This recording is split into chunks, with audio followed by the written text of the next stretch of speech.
What's up, everybody, and welcome back to another video from the 10-7 MMA channel. And this video is about a potential super fight that was brought to my attention by Josh Thomson on the Bad Takes show. You guys got to check out this Bad Takes show. It's becoming one of my favorite shows. And his new partner after Big John left is this guy named Angelo. He's awesome. He's very honest. He's blunt. And he knows the sport actually pretty well. He's really he knows his stuff. So if you guys haven't checked it out, I definitely encourage you to check it out. Now, these two guys were talking about, well, I think I spelled Ciryl Gane's name wrong. Sorry about that. I think it's Ciryl. My bad. But anyways, they're talking about a potential super fight between Ciryl Gane and Alex Pereira, and they mentioned that these two actually squared off at a UFC event recently. Now, I missed this, but here is the video of them squaring off. Check this out if you did.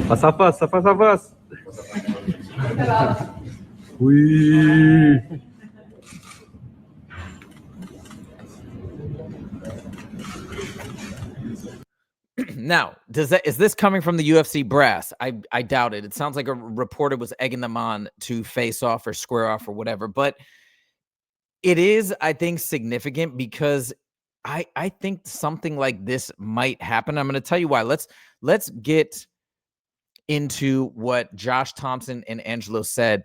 And when they talk, they're talking basically about the whole debacle with Tom Aspinall and what's going on with his new doctor's report that got released for his eye injuries, the fact that he's not even training yet. And it does raise the possibility, as a reasonable possibility, of them making some crazy super fight between Ciryl Gane and Alex Pereira. And there's a bunch of reasons as to why I think the UFC might actually push to do this. Obviously, now that we're in the Paramount era, that's the biggest reason, right? They're trying to make these massive super fights to really bolster the sport and the promotion, etc. But anyways, let's listen to what they have to say first on this potential super fight, and then I'm going to chime in and give my thoughts as to why I think it could potentially happen, depending on what Tom Aspinall hears back from the doctors as he continues forward to get his eyes back to normal. Gane and Alex Pereira facing off against each other. When? Where? It was at a UFC Fight Pass event or something like that. They were somewhere together. I want to say looked like it was in the UK somewhere, and they were doing a face-off. I would not be surprised if that ended up being for an interim title. Yeah, I would not be surprised. and I was rooting. So Tom, I do not think Tom is an actual quitter.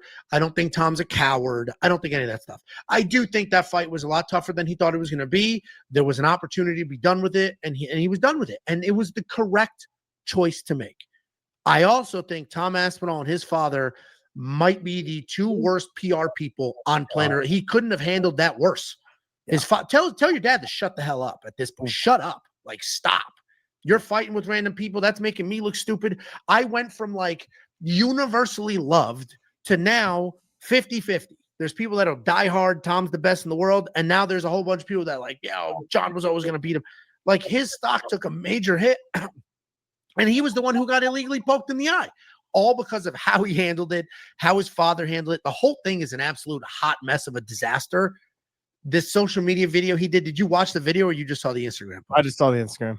Dude, he did this whole video like, I'm a bully. I'm mean now. It's like, dude, what the hell? Just be you. Like, most of your chat doesn't like me, but at least I'm me. I'm just me. I am me. More people would dislike me if I was fake. And that's what's happening now. Like, just figure out who you are, be that person. If he just said, yeah, dude, that guy's way better than I thought he was going to be. The eye poke sucked. I'm not fighting this guy at 70%. Mm-hmm. No way was I going to continue. That sucked. We'll do the rematch. Instead, it was like, took it way too far. All right, look, people have been very critical about Tom Aspinall and how he handled this. Hindsight's 2020. He probably didn't know what he was doing. We got to give him a little bit of credit here. His dad and him probably never went through anything like this. Yes, I'm sure in retrospect they wish they could have done that, but that's not why I showed that clip, not to kind of pile on to these guys for what they should have done or what they didn't do or whatever. The point that's relevant that Angelo brings up is that his stock, I think, has taken a dive. I think a lot of people who were super fans of Tom Aspinall maybe have jumped ship or, as he's mentioned, the haters are coming out, whatever. But the point is, in public perception, for whether it's fair or unfair, I think his stock has taken a dive. Now, why is that especially relevant right now? we saw what the UFC just did for UFC 324 and UFC 325. They elevated two super popular, or actually, well, kind of three super popular guys to positions that otherwise would have had to potentially wait a little bit longer. Like Diego Lopez, that's a really interesting choice for Volkanovski. They literally just fought and they're fighting again. Doesn't really make a lot of sense. But the UFC, I mean, I'm not complaining, by the way. I am a massive fan of Diego Lopez. I'm very curious to see how it goes. It is unfortunate. It took me by surprise. I'm not complaining, though, because I want to see the fight.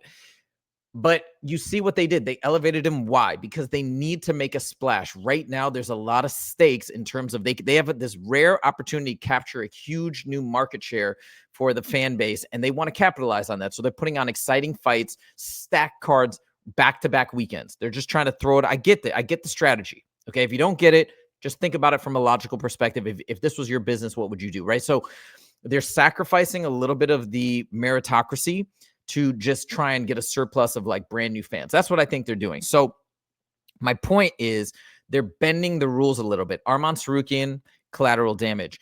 Evloev, collateral damage, or you could say Lerone Murphy, collateral damage. Both of those guys are collateral damage. Okay, now we get back to the Tom Aspinall situation, and there's more factors at play here. Like, at least for Arman, maybe the UFC was a little mad at him for missing weight or for pulling out or whatever you want to call it. I think he's made amends with them, though. I don't even think they're mad at him anymore. He came in as the backup fighter, weighed in, made weight. He had an amazing performance against Dan Hooker. I think he's just unfortunately collateral damage because they needed a big event and they felt Patty and Justin Gaethje would deliver.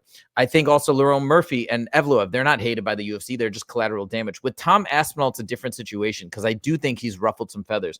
With the boxing comment from his dad, with him leaving this fight, whether or not you think he made the right decision, which I think most people believe that or agree that Tom did make the right decision for himself because he would have lost, right? So he got an illegal foul. He wasn't at full capacity.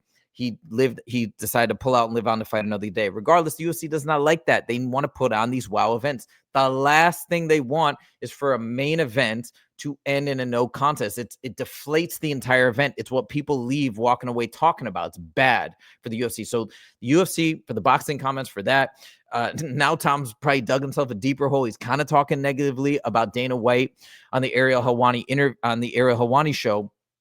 So I think it's not only that he might have to sit out for some time and the UFC may like figure something out a way to go around it, but also he's created a lot of bad blood between him, Dana White, the promotion, etc. So this is why and then the most important reason why, and what I'm alluding to is them having an interim fight. Actually, I don't even think they're going to have an interim fight. I think they're going to strip him depending on his eye injury. But the reason why also is because we don't know what's going on with the eye injury. He released all these medical reports, fractured orbital potentially. Okay, it's not 100%. Somebody pointed that out to me in the comments. It seems to indicate a fracture in the orbital, but there's a potential orbital fracture. There's Brown syndrome. He's not even training. They're still trying to figure out what's going on. When he looks around, he gets double vision and whatnot. So right now, he's following the doctor's orders. They're saying he can't even train. He might have to have surgery. He mentioned getting an injection in his eyeball. I don't know if that will actually come to fruition.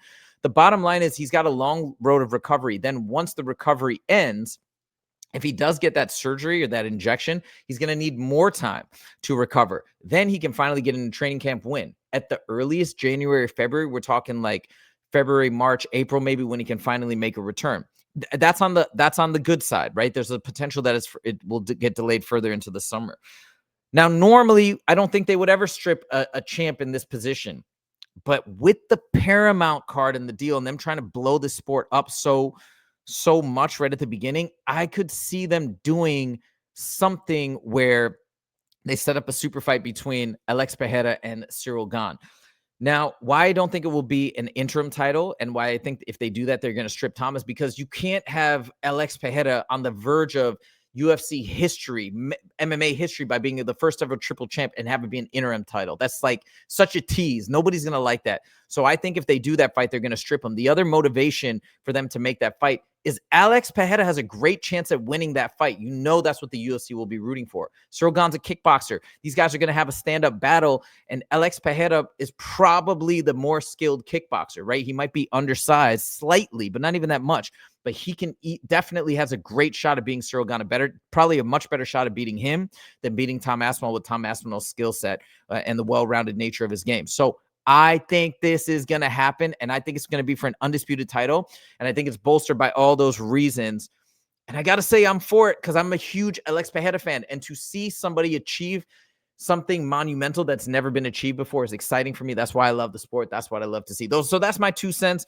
I think this is a very real possibility that this could happen, that they could make this super fight. Let me know what you think in the comments. Are you outraged by it?